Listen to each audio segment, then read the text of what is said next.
So here we go. Oh, yeah, registering the software. Hang on. So here we go. I need to describe to you what your midterm is going to be. And I put it in quotes like this because in terms of like grading and stuff like that, don't think of this as a midterm. It's just another assignment. But it happens to fall right at the midpoint of our term, of our semester. So with that said, it's kind of an important milestone because what I need to understand at this point in the semester is that you have the fundamental knowledge to be able to develop a workflow and run through a very simple design exercise from start to finish in a relatively short time frame. That's what I'm preparing you for. However, the start to finish part is really just all about the setup, because this course is a little bit less about the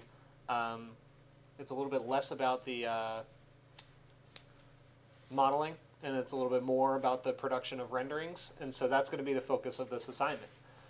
So our objective is, like I had you run through as like a little bit of a charrette before, it's a narrative of images that describe a conceptual perspective of your project. And so basically what I want you to do is to tell me something about your building through the use of point of view or lighting or any of the things that we've learned so far. So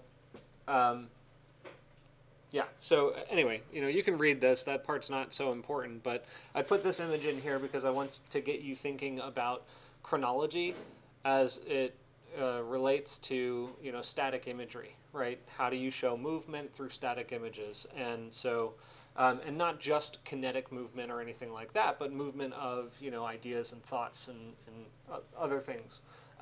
But anyway, so this is kind of one example of the rather simplified version of what I'm speaking about, which is actual kinetic movement, right? The frame by frame change is visible from one frame to the next, right? You can do that, you can emulate that through an architectural model, which is basically an animation of how you move through the space. But more importantly, and I'm going to jump down to the other examples that I put in here, particularly these last three, developing a kind of model that speaks to architectural quality in different contexts is a similar kind of thing, right? Because when one idea is, kinetics, movement, and chronology, this idea is the likeness of form as a family, right? And so you can take that from different perspectives throughout your building and try to communicate it in very unique ways. One of them is an elevation, one of them is an interior shot, and one of them is actually a plan view. But in all cases, from all three different orientations, these three images speak to the idea of horizontality, right? And a sort of framing of the architectural condition. So that's kind of what I'm getting at in the differences between the different approaches. I want you to think a little bit beyond the kinetic movement and chronology, but I don't necessarily need you to get to that level of clarity where it's an actual fully developed idea or anything like that. It's okay for you to land somewhere in between, and we'll continue to develop that skill. This image I actually just thought was really interesting and pretty cool, so I threw it on here. It was from Arc Daily, where basically they're looking at the entire space, but in looking at the entire space, what they're focusing on is the actual points of view that are most important, right? So this is a photosphere, and if you put it in like VR goggles, you can like look around in it and stuff. So these frames are going to pop up in your point of view when you're looking through in the VR goggles. So that's just an interesting image. But anyway, let's talk about the actual deliverables. So we've been working in sets of 3 quite a bit, and we're going to stick with that for a little while. So I need a minimum of 6 images, and you're going to see a deviation from what I gave you as your mini charrette earlier this week. I need 3 of them to be at full scale, and 3 of them to be at studio scale. And there's a good reason for this. We're going to start looking at the conversation that's centered around trying to communicate the same idea, but with very different feeling. Right? If you put a building in a context, it's going to feel quite different than if you put it in a non-contextual studio environment, right? And what does that mean for how you render an image, where you place your lights, whether or not it's on a pedestal or if it sits on the ground in an infinity room? What is the appropriate response for that conceptual representation. So that's where our conversation is going to go after this. So for these two sets of images, we're going to do a 1500 by 1500 resolution at 150 dpi. So you can just set your output settings to 1500 by 1500, and if you put up your heads-up display, it should show a square box, and that should be your framework. For the full-scale images, just like we did in assignment 1, you should be using your physical sky. And so if you need to go back and review some of the physical sky settings, you can do that. In terms of location, I don't necessarily care precisely where your location is, but if you're interested and you're planning on using sun angles and specific shadows, I would suggest using a familiar territory like the Los Angeles region. And then make sure that you're using controlled daylighting. So basically that means have some notion of how much light is in your space, if your sun is at high noon, or if your sun is on the horizon, or if it's nighttime. Use that in some way. And then accent lighting on the building. So that could be either like an interior light that's shining when you're kind of standing from outside of it, or it could be, you know, you being in a dark space and seeing the exterior lighting, right? So it could be interpreted many different ways and used in many different contexts. And very similarly for the studio scale images, the image size is the same, but you're going to turn off your sky and sun.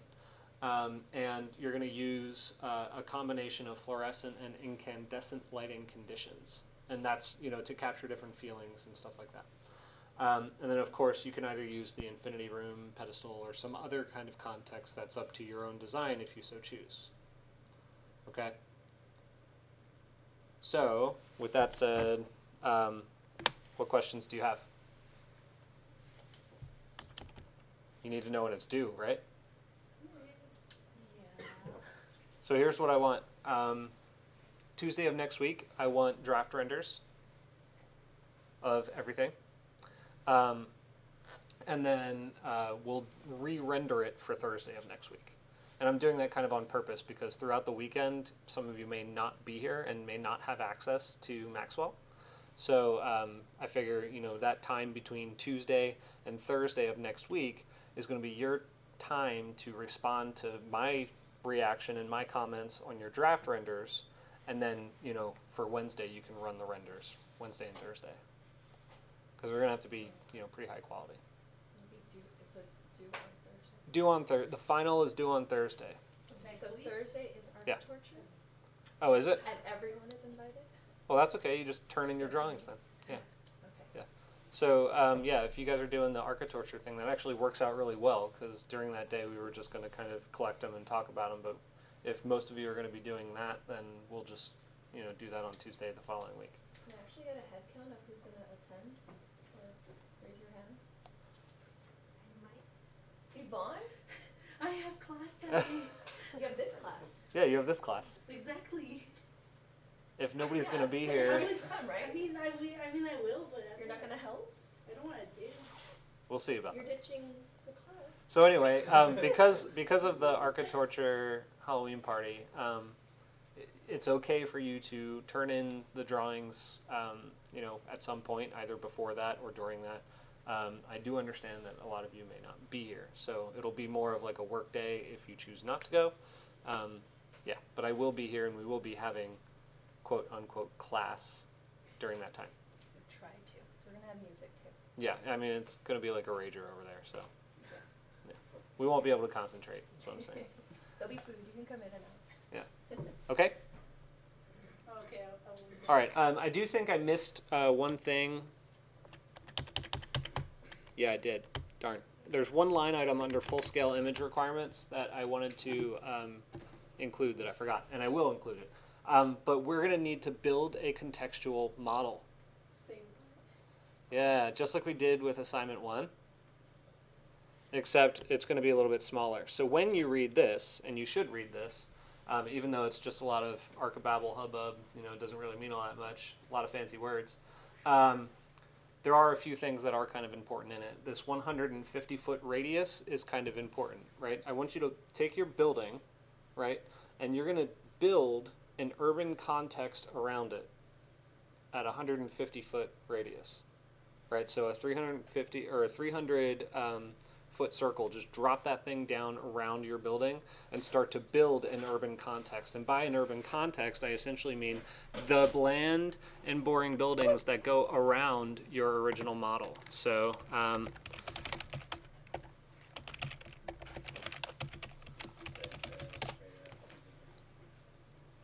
yeah, kind of like that. So Um, site. But something like this, right? This is a contextual surrounding, right? It's an urban environment. There are massive buildings. They're very simple. They're not overly. You can do just boxes, or you can go into SketchUp and you can get something that's a little bit more detailed than just boxes. But we could do the just plain box thing kind of building arrangement. Yes, you can. If you want to, not be an overachiever. We could do like a 2D graphic overlay. No, you can't do a 2D graphic. But yeah, so I expect that you're going to go through and you're going to, and that has to be designed a little bit, like I don't want you to just put a bunch of boxes and then extrude them up and then that's that. I want you to think about what it means to actually be right here, right? So like after you think about, where your camera angles are, what is the background there? How does the background relate to your actual building? Something like this. If this is your building here on the right, then you need to think about what is all of this other information speaking to when it gets to your building, right? If this is a prominent architectural piece, is everything else, the same kind of archetype where it's volumetric, collisions, or is it going to be sort of like this single-story, industrial spread facility, right? And that creates a very different kind of juxtaposition between the two different architectural types, right? So very small amount of thought that goes into it, but it should have some kind of reason behind it. Okay? An example of what? Oh, yeah. Sure. Yeah, I'll develop a mock-up of it. But I mean, this is pretty descriptive down here.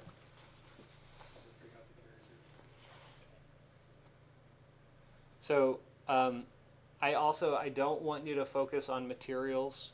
So I do want one color if you choose to use one color, but it's okay if you choose not to entirely.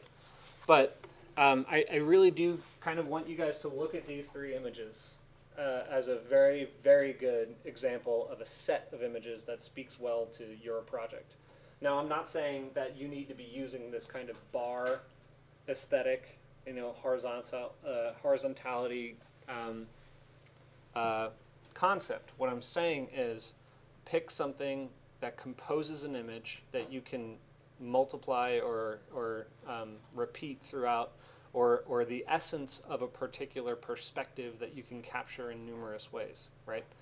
So if it's chronological, then you're literally taking your camera and you're placing it in 3 different spots along a vector through your building, 3 or more.